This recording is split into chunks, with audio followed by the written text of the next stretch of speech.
პირველად ხდება ისე, რომ სოციალურ დახმარებას იღებს იმაზე მეტი ადამიანი, ვიდრე არის სიღარიბის ხარს მიყვან ცხოვრებ ადამიანთა რაოდენობა. ანუ ღარიბებზე მეტი იღებს სოციალურ დახმარებას.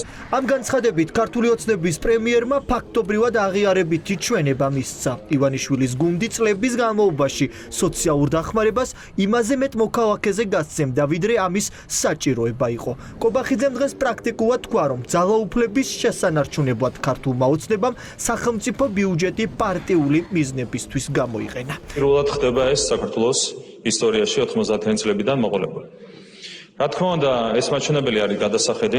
იგივე თემაზე უკვე წლებია საუბრობს ოპოზიცია და საუბრობენ კორუფციის მკვლევარები. ყოველი არჩევნების წინ სოციალური დახმარების მიმღებთა რიცხვი უეცრად იზრდება. ოპოზიცია ამბობს, რომ ეს იყო ხალხის მოსყიდვა.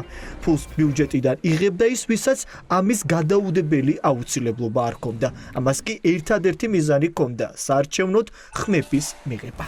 სოციალურ დახმარებას ივანიშვილის რეჟიმი იყენებს როგორც პოლიტიკური კონტროლის მექანიზმს და სოციალური ფინანსური დახმარებით იმ გროშებით, რომელსაც ჯიბეში არიდებენ და უნაწილებენ გროშებს საქართველოს მოქალაქეებს სურთ ტოტალურად დაიმონონ საქართველოს მოქალაქეები და იყიდონ მათი მორჩილება და ეს ყოველთვის ამ რეჟიმის პირობებში. საქმე გვაქვს უკიდურესად არაკომპეტენტურ და სფეროში სრულიად უცოდინარ ადამიანთან ასეთი მოუმზადებელი ქვეყნის პრემიერ-მინისტრი ლაპარაკობდეს ისეთ მნიშვნელოვან საკითხზე, რომელიც ფაქტიურად 800,000 ადამიანს ეხება ამ ქვეყანაში.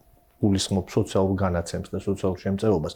ასეთი არაკომპეტენტურად ლაპარაკობდეს ქვეყნის პრემიერ-მინისტრი, ეს სირცხვილია ზოგადად. ივანიშვილი სოციალურ დაუცველთა ბაზას უყურებს როგორც ჩვეულებრივ საარჩევნო ბეღელს. რატომ გაახსენდა კობახიძეს სოციალური დახმარების მიმღებთა რაოდენობა ახლა? ოპოზიცია ვარაუდობს, რომ ბიუჯეტში ფული აღარ ყოფნით, ამიტომ ახლა დაიწყება სოციალური დახმარების მიმღებთა რიცხვის შემცირება. ქართული ოცნების მიზანი ახლა არის ბალანსის გასწორება.